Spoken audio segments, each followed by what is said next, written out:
Buenas tardes. En el Instituto de Estudios Alto Aragoneses estamos encantados de tener hoy este panel de expertos de primera fila para continuar la sesión. Esto es una mera continuación de lo que veíamos hasta hace un momento. Un panel de expertos, ya digo, de primera fila para debatir sobre desafecciones, odios y amores hacia la política. Hay que decir que esta mesa estaba prevista ya desde hace bastantes semanas, pero los acontecimientos de los últimos días, esta especie de tangentópolis a la española, pues hace que todavía cobre más actualidad. Estamos atravesando una crisis económica de hondo calado, una crisis de los partidos, de las instituciones, apenas se libra alguna, y una quiebra moral o ética, no sé muy bien cómo denominarlo, pero el caso es que la combinación de colapso moral y de crisis económica no resuelta, bueno, pues está provocando sensación de hastío, sensación de hartazgo de los ciudadanos hacia los políticos y no sé si hacia la política. Yo querría empezar, antes de presentar a los verdaderos protagonistas, que son ellos, quería empezar poniendo un ejemplo, porque en los inicios de la época contemporánea, cuando no existían todavía los sufragios universales, en el momento en que los trabajadores empezaban a organizarse, ahí surgieron dos movimientos distintos. Uno era los luditas y los cartistas. Los luditas estaban empeñados en responsabilizar a las máquinas de su miseria, de la falta de empleo. Es decir, responsabilizaban a la mecanización recién salida de la revolución industrial de su precaria situación. Por el contrario, los cartistas le daban la vuelta a las proclamas tradicionales.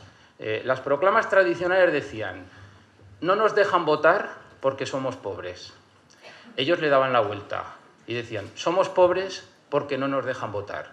Es decir, ellos percibían que sin política estaban perdidos. O sea, que la política era un asidero para mejorar sus oportunidades.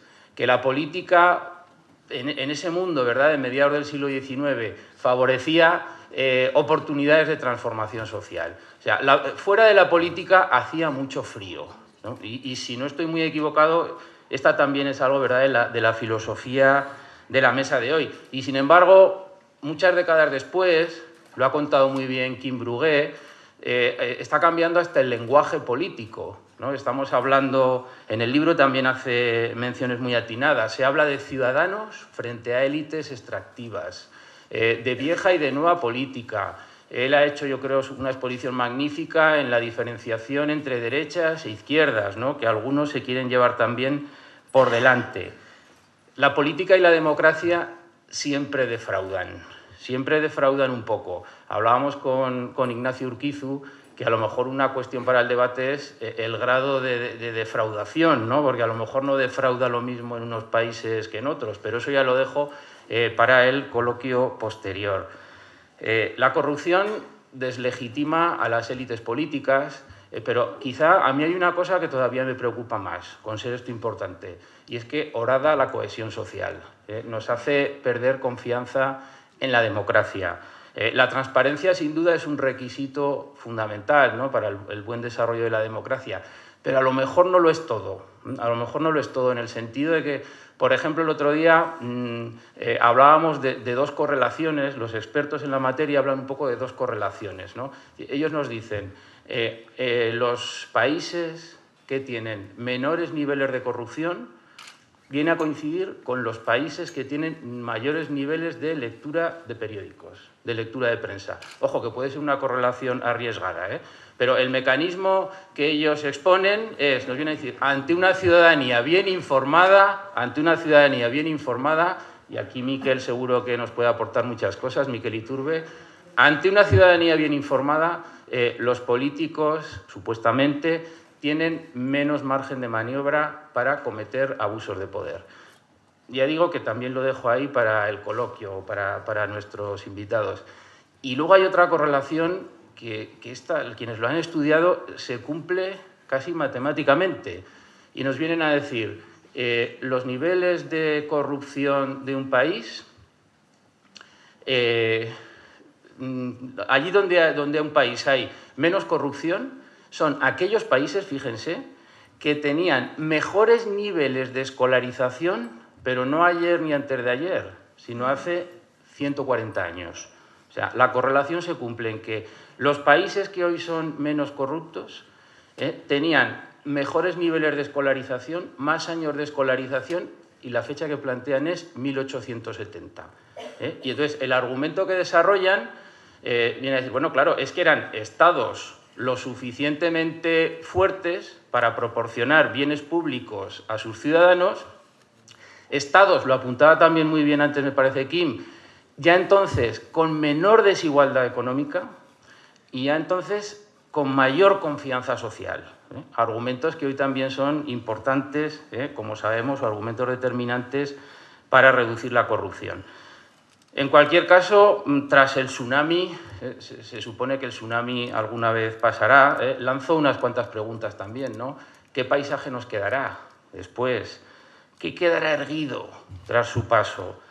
La política es reflejo de la sociedad en que se gesta, retomo algo que también decía Kim, y sobre todo, ¿qué riesgos corre nuestra democracia? Porque aquí me parece que hay un argumento peligroso. Algunos especialistas nos vienen a decir, no hay ninguna democracia que con unos niveles de renta per cápita superiores a los de Argentina en 1975 haya colapsado hasta la fecha. Yo lo diría hasta la fecha.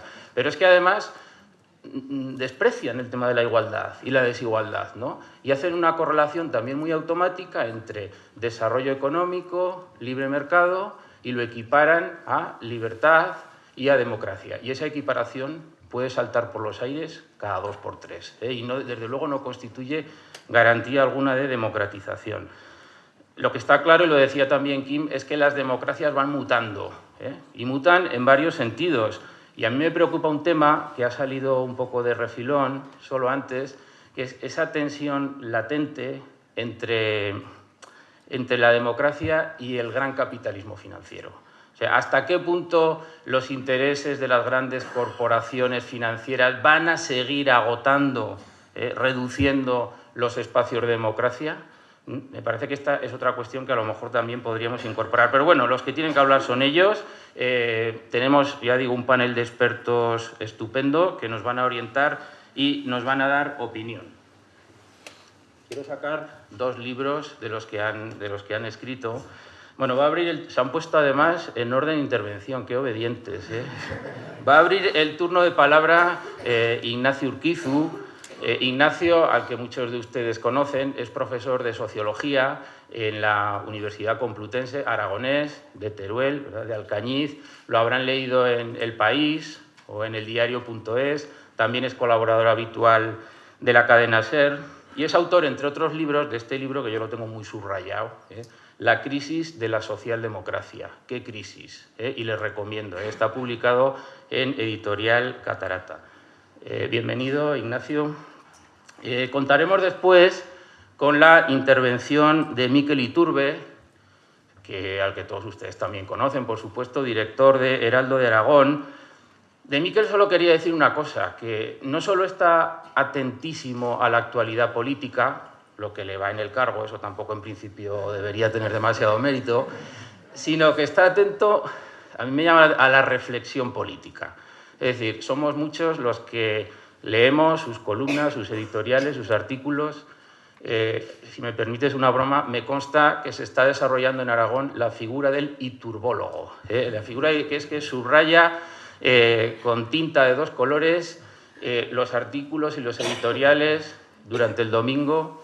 Entonces, bueno, incluso a lo mejor en esta sala hay algún iturbólogo de cabecera, no diría que no, pero bueno, no son gente pacífica y son gente además muy avispada. Le quiero agradecer especialmente a Mikel su presencia porque sé que tiene una agenda muy apretada, empezando mañana por el homenaje al profesor Guillermo Fatás, ¿verdad?, que también dirigió Heraldo durante unos cuantos años. A continuación intervendrá Daniel Innerarity. Daniel es catedrático de Filosofía Social y Política. Tuvimos la suerte de contar unos cuantos años en la facultad con su presencia. Ahora dirige el Instituto de Gobernanza Democrática del País Vasco. Entre su amplísimo y brillantísimo currículum recordaré que fue Premio Nacional de Ensayo hace unos pocos años con el libro Ética de la Hospitalidad, la transformación de la política. Es autor también de otros títulos, La sociedad invisible, o este que tengo aquí también, que es del máximo interés, La democracia del conocimiento. Yo a Daniel solo le quiero decir que es un referente para muchos de nosotros, por la originalidad de su pensamiento. He de decir que me parece un pequeño despilfarro traerlo a Huesca para que solo hable 15 minutos. O sea, que tienes que venir más veces, ¿de acuerdo? Y cerrará el turno, y ya lo han podido escuchar, a Quim Brugué, que ya nos ha ilustrado. Le vamos a exprimir un poco más su talento. Quim, catedrático de Ciencia Política de la Universidad Autónoma. Bien, no hay democracias perfectas, ha quedado claro. Las democracias no tienen un punto de llegada, están sometidas a la intemperie y, por tanto, se pueden oxidar, exigen un mantenimiento y un cuidado permanente. A lo mejor también exigen alguna transfusión de vez en cuando, ¿no?, cuando caen en una situación de esclerosis múltiple. Y, en fin, les cedo ya la palabra, no sin antes decir que sí que me gustaría que se introdujese este tema, ¿no?, la relación entre democracia y globalización, ¿no?, porque hay algunos expertos, estos días estaba leyendo a Dani Rodrik, ¿no?, que hablaba un poco de que él no cree que vuelvan las dictaduras de antaño. O sea, él no cree que vuelvan, y él cree que el principal riesgo es que emerja una especie de autoritarismo blando. Una especie de autoritarismo blando donde se respeten las libertades y los derechos fundamentales, pero que en cuestiones económicas los ciudadanos no podamos decidir colectivamente, ¿no?, ante esa amenaza un poco de los grandes intereses financieros, de los grandes dominios, etcétera, ¿no? Entonces, este es un tema que me parece también de la máxima importancia para reflexionar aquí.